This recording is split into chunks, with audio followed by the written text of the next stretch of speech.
Hey, it's story time from the Animal Storybook. Should we read another story to see what it is? Ooh, this one called The Moon Muncher. All about the moons. And look, all across the top of the page are the different stages that the moon goes through.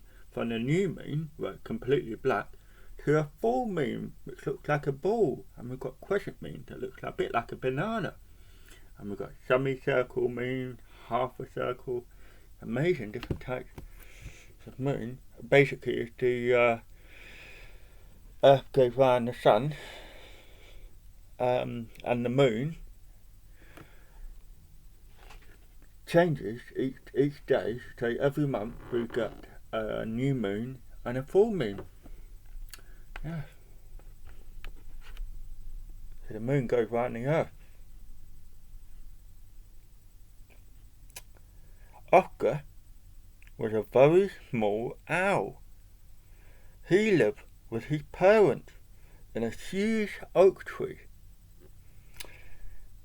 For the first few weeks of his life, all he could think about was food. I like food, don't you?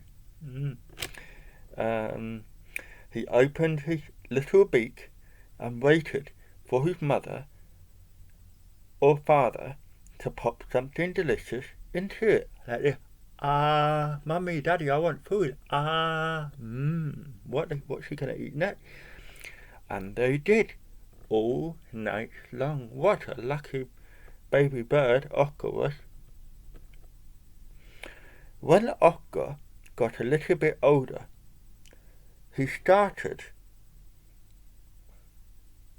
to take an interest in other things too. He found out about his tree where he lived. He lives in a gigantic tree with the other owls and the other birds. Wow, looks like a big tree, doesn't it? And all the other creatures he lived there, although he did not often meet them. Most of them were asleep at night, but Oscar and his family preferred to sleep during the day, because they're owls, they're awake at night and sleeping during the day, but the other birds are sleeping at night and they're awake during the day. That's right, when we go to bed at night we can hear the owl going true, true. Then, one night, Oscar noticed something else. It was big and round and shiny. It hung among the stars, just over the branch where Oscar was sitting. The moon, explained the little owl's dad. It's the moon. Isn't it beautiful? We can see it every night if there are no clouds in the sky. Yeah, because when there's clouds in the sky you can't see the moon. The next night, it was a little later, when Oscar woke up. He looked above his branch, but there was no moon. Dad, called Oscar. Dad laughed. The moon moves across the sky each night, he said. Look over there. It's in a different position each night as it moves around the earth. Wow. It was the moon, looking as beautiful as ever. Oscar was happy. But over the nights that followed, Oscar became more and more worried. He wasn't sure at first, but at last he knew he was right. Something was eating the moon. Oh no, something was making the moon look smaller and smaller. What could it be?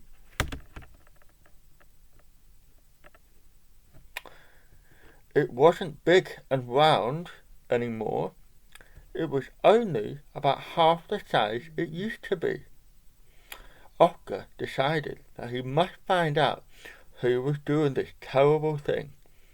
Night after night, he sat on his branch and didn't take his eyes of the slowly moving moon.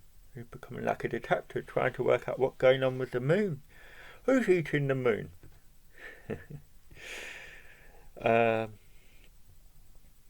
I'm worried about our Oscar, said our mother.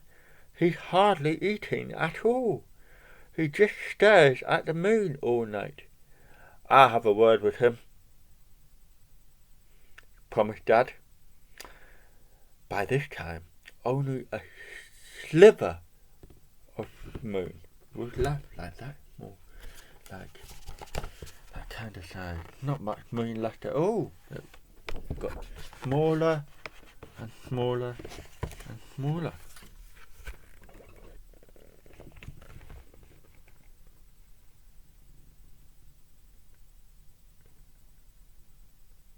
When Dad went to talk to Oscar, he found the little owl crying. Why was Oscar crying? Look at the moon, Dad, sobbed Oscar.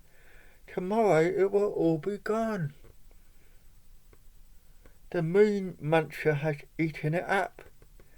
Dad smiled. But a new moon will grow, Oscar, he said. You just wait and see. Dad was right.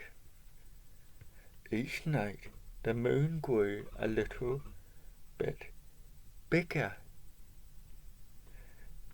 until one night it was big and round and perfect, and Oscar was happy again. And look, you can see the moon getting smaller and smaller and smaller, and then getting bigger and bigger and bigger until it becomes a full moon again. Isn't that clever? Every month the moon gets smaller and smaller and then gets bigger and bigger. Wow, the moon is really beautiful. I hope you can see the moon tonight. Mwah. Love you.